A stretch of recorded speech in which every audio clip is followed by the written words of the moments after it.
आज हम पढ़ेंगे सर्वनाम का दूसरा भेद। सर्वनाम की परिभाषा व उसका एक भेद मैंने पहले वाली वीडियो में करवा दिया है। जिन्होंने भी नहीं देखा है प्लीज़ पहले वाला वीडियो ज़रूर देखें। अब आगे चलते हैं। दूसरा प्रकार है निश्चयवाचक सर्वनाम। निश्चयवाचक सर्वनाम में यह, वह, ये शब्द आते हैं। पहले इसकी परिभाषा देखो। जो सर्वनाम शब्द वाक्य में निश्चितता का बोध कराते हैं उन्हें क्या कहते हैं? निश्चयवाचक सर्वनाम। निश्चय नाम से ही पता चल रहा है कि निश्चय का मतलब होता है निश्चितता का बोध कराना। तो इसमें आएगा यह, वह, ये, वे। चलो आगे एग्जाम्पल से समझते हैं कि यह सोहन की पुस्तक है। तो यह क्या है? सर्वनाम। सोहन की पुस्तक है तो यह निश्चित है कि यह पुस्तक किसकी है? सोहन की है। आगे वाला देखो। यह मुकेश की गाड़ी है। यह निश्चित है कि गाड़ी किसकी है? मुकेश की है। वह किशन का मकान है। यह निश्चित है कि वह किसका मकान है? किशन का मकान है। वह गीता का घर है। वह किसका घर है? गीता का घर है। तो निश्चित है, हमें पता है कि वो घर किसका है? गीता का। यह अनामिका का भाई है। तो यह निश्चित है किसका भाई है? ये अनामिका का है, पता है हमें। तो ये इसमें क्या हो जाएगा? निश्चयवाचक सर्वनाम। आगे देखो। यदि कोई सर्वनाम शब्द किसी संज्ञा के लिए आता है तथा वह मूल संज्ञा वाक्य में उससे दूर मौजूद रहती है तभी वहाँ क्या होगा? निश्चयवाचक सर्वनाम में होगा। अन्यथा यदि वही शब्द वाक्य में संज्ञा के साथ लगता है तो वहाँ क्या हो जाएगा? सार्वनामिक विशेषण होगा। एग्जाम्पल से समझते हैं। जैसे यह सुरेश का पेन है। तो इसमें क्या है? निश्चयवाचक सर्वनाम है कि यह सर्वनाम है और ये संज्ञा है वो इससे दूर है, सर्वनाम से दूर है। तो इसमें क्या हो जाएगा? निश्चयवाचक सर्वनाम। और यह पेन सुरेश का है तो ये क्या हो गया? सार्वनामिक विशेषण, क्योंकि ये संज्ञा है वो इसके पास में है। तो यह पेन सुरेश का है। अभी ऊपर क्या बताया था कि यदि कोई सर्वनाम शब्द किसी संज्ञा के लिए आता है तथा वह मूल संज्ञा वाक्य में उससे दूर मौजूद रहती है तभी वहाँ निश्चयवाचक सर्वनाम होगा। तो यहाँ ऊपर वाले वाक्य में बताया है ये दूर है, यह है सुरेश का पेन है। तो पेन संज्ञा है वो इस वाक्य में सर्वनाम से दूर है तो निश्चयवाचक सर्वनाम है। और इस वाक्य में देखो इसके पास है तो क्या है? ये सार्वनामिक विशेषण है। आगे चलो। आगे वाला सर्वनाम है अनिश्चयवाचक सर्वनाम। अनिश्चित। जो सर्वनाम शब्द वाक्य में संज्ञा की अनिश्चितता का बोध कराते हैं उसे क्या कहते हैं? अनिश्चयवाचक सर्वनाम। अनिश्चय मतलब कोई निश्चित नहीं है, नाम से ही पता चल रहा है। इसमें कौन कौन से शब्द आएंगे? जैसे कोई, कुछ, किसी। आगे चलते हैं। जैसे कोई आ रहा है। कोई आ रहा है, निश्चित नहीं है, कोई आ रहा है। सुरेश ने कुछ खाया। खाया है लेकिन हमें पता नहीं है क्या खाया है। तो इसमें क्या हो जाएगा? अनिश्चयवाचक सर्वनाम।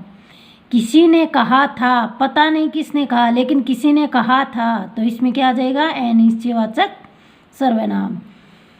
देखो कुछ शब्द जब वाक्य में संज्ञा के साथ लगते हैं या बहुवचन में आते हैं तो विशेषण बने जाता है। जैसे कुछ शब्द है जब वाक्य में संज्ञा के साथ लगता है या बहुवचन में आता है तो विशेषण बने जाता है।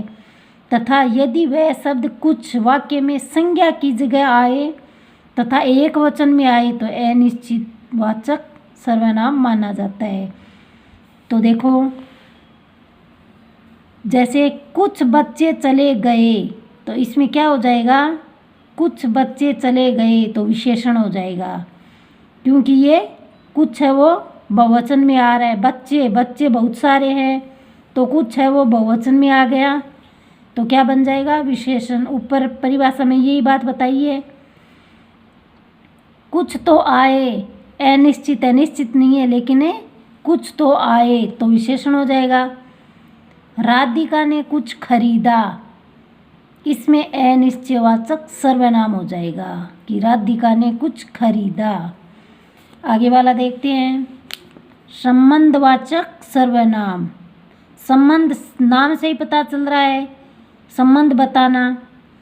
जो सर्वनाम शब्द वाक्य में परस्पर संबंध बताते हैं उन्हें संबंधवाचक सर्वनाम कहते हैं। जैसे जो, जिसका, जिसकी, जिसके, जिनसे, जिसे, जिसको, जिन्हें, जिनका, जिनकी, जिनके, जिन्होंने आदि शब्द आते हैं वो संबंधवाचक सर्वनाम कहलाते हैं। जैसे जो मेहनत करेगा वह सफल होगा, जो मेहनत करेगा वह क्या होगा, सफल होगा।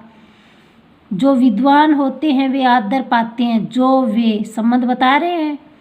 जिसे भी देखता हूँ वही व्यस्त दिखाई देता है, जिसे वही संबंध बता रहे हैं। जिसको मैंने पढ़ाया वह सरकारी नौकरी लग गया, संबंध बता रहे हैं। आगे देखो, यदि कोई संबंध बताने वाला शब्द वाक्य में संज्ञा की जगह आता है तभी संबंधवाचक सर्वनाम शब्द होता है, अन्यथा यदि वह शब्द संज्ञा के साथ लग जाता है तो सार्वनामिक विशेषण बने जाता है। चलो एग्जाम्पल से समझते हैं। जैसे जो कल आया था वह आज नहीं, जो कल आया वह आज नहीं, संबंधवाचक है इसमें। लेकिन जो लड़का कल आया था वह आज नहीं आया, तो इसमें क्या हो जाएगा, सार्वनामिक विशेषण। जब मैं कक्षा में गया था तब बच्चे पढ़ रहे थे, इसमें क्या हो जाएगा, संबंधबोधक अव्यय। आगे वाला देखो, प्रश्नवाचक सर्वनाम। प्रश्नवाचक, प्रश्न नाम से ही पता चल रहा है कि जो सर्वनाम शब्द वाक्य में प्रश्न का बोध कराते हैं उन्हें क्या कहते हैं, प्रश्नवाचक सर्वनाम कहा जाता है। जैसे कौन, क्या, कौन आएगा सजीव के लिए और क्या आएगा निर्जीव के लिए। जैसे आज खेत कौन जाएगा, प्रश्न किया है। सुरेश ने क्या खाया, क्या प्रश्न किया है। मुकेश ने क्या खरीदा, प्रश्न है। गुरुजी ने किसे पीटा, प्रश्न किया गया है। यदि कोई प्रश्नवाचक शब्द व्यक्ति व वस्तु के लिए आता है तभी वह प्रश्नवाचक शब्द प्रश्नवाचक सर्वनाम शब्द होता है, अन्यथा वहाँ क्रिया विशेषण होता है। देखो आगे, जैसे सुरेश ने क्या बेचा, तो प्रश्नवाचक सर्वनाम है कि सुरेश ने क्या बेचा, वस्तु के लिए आया है। क्या मैंने ऊपर बताया था अभी कि क्या आएगा तो वो निर्जीव के लिए और कौन आएगा तो वो सजीव के लिए। आप क्यों आए, आ गया ना। अब देखो इसमें क्यों, तो कारणवाचक क्रिया विशेषण अव्यय। सुरेश किधर गया था, इसमें किधर स्थानवाचक क्रिया विशेषण अव्यय। मुकेश क्यों हंस रहा था, क्यों कारणवाचक क्रिया विशेषण अव्यय। आगे देखो, कौन शब्द का प्रयोग सजीव संज्ञा के लिए होता है तथा क्या का प्रयोग निर्जीव संज्ञा के लिए होता है। अब अंतिम सर्वनाम है निजवाचक सर्वनाम। निजवाचक नाम से ही पता चल रहा है अपनापन प्रकट करने के लिए। जो सर्वनाम शब्द वाक्य में निजता का बोध कराते हैं उन्हें निजवाचक सर्वनाम कहा जाता है। जैसे स्वयं, खुद, आप, अपने आप। जैसे सुरेश आप ही चला गया, मैं अपने आप पढ़ लूँगा, वह स्वयं ही आ गया, तुम खुद ही चले जाना, वह स्वतः ही जान जाएगा। इसी के साथ आज की वीडियो यही संपन्न करते हैं। अगली वीडियो में मिलते हैं, तब तक के लिए नमस्कार।